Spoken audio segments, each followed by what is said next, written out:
Apa nggak sekalian bahas RX series aja gitu langsung, Kang? Kayak RX 100, RX 115, sampai ke RX King?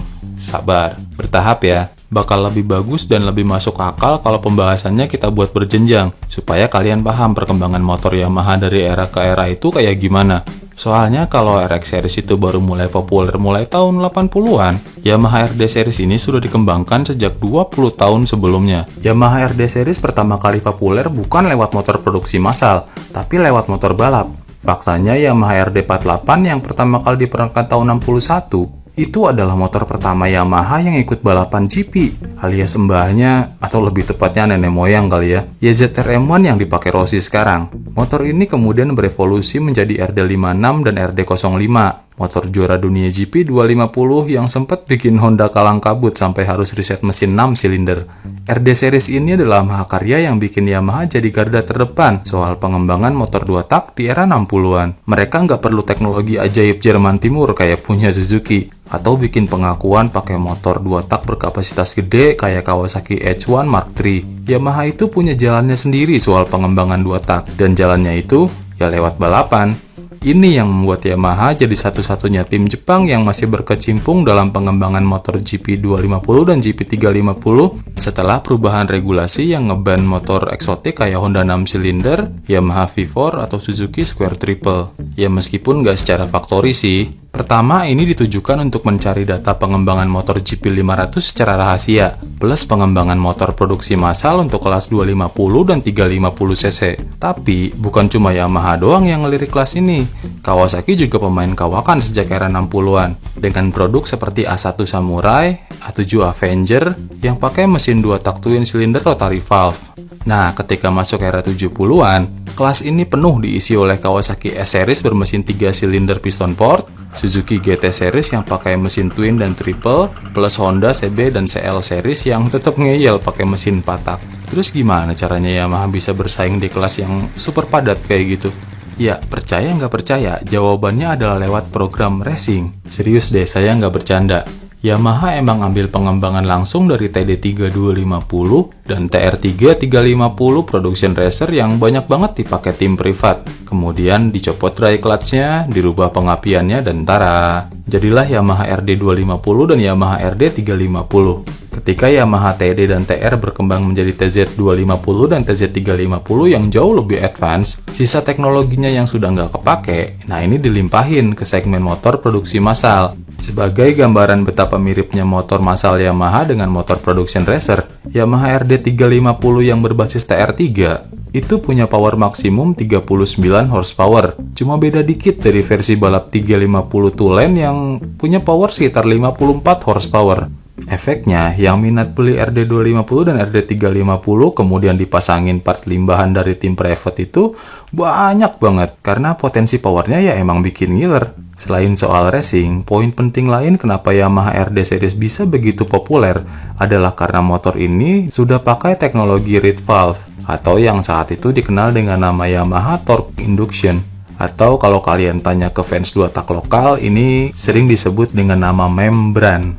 Nah, ini adalah versi modern dari mesin 2 tak piston port tradisional yang kayak dipakai di motor Suzuki GT Series dan Kawasaki Triple. Sesuai namanya, reed valve ini bisa mengubah karakter torsi mesin 2 tak jadi lebih ngejambak tanpa harus ribet setting piston port. Plus bisa disetting lebih efisien juga soal penggunaan bensin dan oli bakar dibanding yang pakai piston port tradisional. Ditambah dengan tenaga top end tinggi ala motor balap, nggak heran Yamaha RD Series sempat jadi idola di pasar Eropa. Bahkan di Inggris, RD Series ini sampai punya fans loyal tersendiri loh di sana.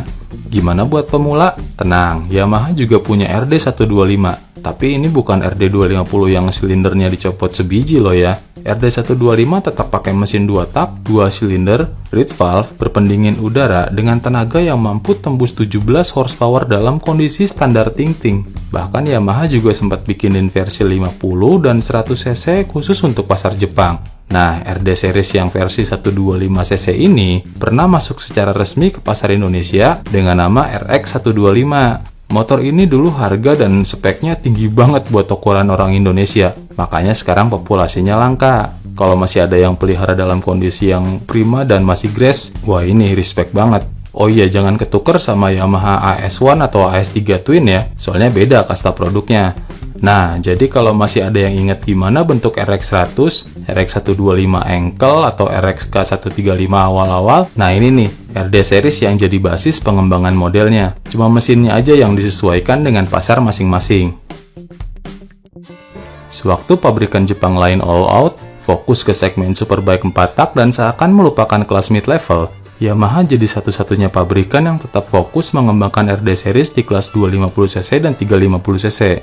Masuk ke era 80-an, selain upgrade tampang pakai monoshock, velg casting, dan rem cakram double disc, mesinnya juga dirombak pakai pendingin cairan alias liquid cooled, yang disingkat LC dan bikin namanya juga berubah, jadi RD250LC dan RD350LC. Upgrade pendinginan mesin ini membuat power RD350LC tembus 47 horsepower dalam kondisi standar, sementara versi 250cc-nya RD250LC bisa melawan RD350 lawas karena powernya tembus 35 horsepower.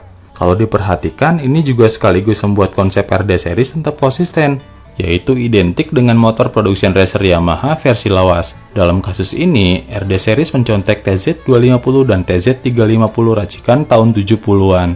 RD series bermesin liquid cooled ini bukan cuma makin diminati di pasar Eropa, tapi juga mendapat permintaan tinggi di pasar Amerika. Di Amerika, RD series ini namanya berganti jadi RZ series, persis kayak cerita RX series di Asia Tenggara dan di Indonesia juga. Nah, ngomongin pasar Asia, Yamaha saat itu juga punya RD125LC untuk kelas entry level, motor yang saingan sama Kawasaki AR125, atau yang di Indonesia itu namanya Binter AR125. Ini motor kenceng dan canggih loh dulunya, 2 tak 125cc reed valve versus rotary reed valve. Powernya keduanya itu bisa di atas 20 horsepower semua. Sayang, harganya juga ikutan canggih. Oh iya, kalau ada yang bertanya kenapa sih Yamaha RXK atau Yamaha RX135 CBU itu ada barong headlamp tambahan? Aha, nah tinggal lihat aja tuh gimana model lampu kakak tertuanya. 3 tahun berselang pada 1983, Yamaha kembali memberikan upgrade besar-besaran di bagian mesinnya. Kali ini bukan cuma tambahan pendingin cairan, mesinnya ini juga ditambahin YPVS alias Yamaha Power Valve System, atau yang bahasa Indonesianya mungkin sering kalian dengar pakai sebutan jambakan setan. Ini membuat namanya secara resmi berubah dari RD350LC jadi RD350LC YPVS, dan begitupun versi 250-nya jadi RD250LC YPVS. Meskipun dipakai di era 80-an, tapi YPVS punya Yamaha ini kerjanya sudah full elektronik loh. Cara kerjanya, valve menutup sebagian port exhaust mulai dari 3000 rpm, kemudian membuka bertahap sedikit demi sedikit lewat servo dari 3000 sampai 6000 rpm. Kemudian begitu rpm-nya sampai di atas 6000, kebuka deh semua. Berkat teknologi ini, plus tuning yang lumayan canggih, Yamaha RD350LC YPVS atau RZ350 di pasar Amerika mampu tembus hampir 60 horsepower, alias masih lebih kencang dari beberapa motor 600cc keluaran era 2000-an. Ini adalah puncak pengembangan RD series, di mana Yamaha nggak cuma fokus ke development mesin doang, tapi juga garap total desainnya jadi kayak sport bike tulen lewat model RZ350R. Nah, ada yang nggak asing sama model desainnya? Ya, ini dia yang menginspirasi pengembangan duo Yamaha RXZ dan RZR yang datang ke Indonesia sekitar tahun 1985. Kalau RX King itu ditujukan sebagai motor andalan yang serba bisa, nah duo RXZ dan RZR ini ditujukan untuk level yang lebih premium, buat yang emang doyan aura racing yang kental, karena basisnya ya emang motor flagship Yamaha saat itu. Nah, ngomongin soal flagship, produk pengembangan terakhir dari RD series ini nggak kira-kira loh. Yap, level selanjutnya itu adalah RD500LC yang kemudian berkembang jadi RZV500R bermesin 2 tak V4 kayak punya ZR 500. Nah ini dia salah satu dari 3 trio race replika GP500 dari Jepang. Kalau Suzuki itu punya RJ500 Gamma, Honda punya NS400, nah Yamaha punya motor flagship yang satu ini. Trio legend nih, keberadaannya langka banget di pasaran, karena RZV500R sendiri itu cuma dipasarkan secara resmi di pasar Jepang. Endingnya di penghujung era 80-an, Yamaha RD series ini pensiun, kemudian digantikan oleh penerusnya yang bahkan lebih gahar lagi secara performa. Tenang aja, penerusnya itu masih sama-sama 2 tak kok. Namanya adalah TZR series.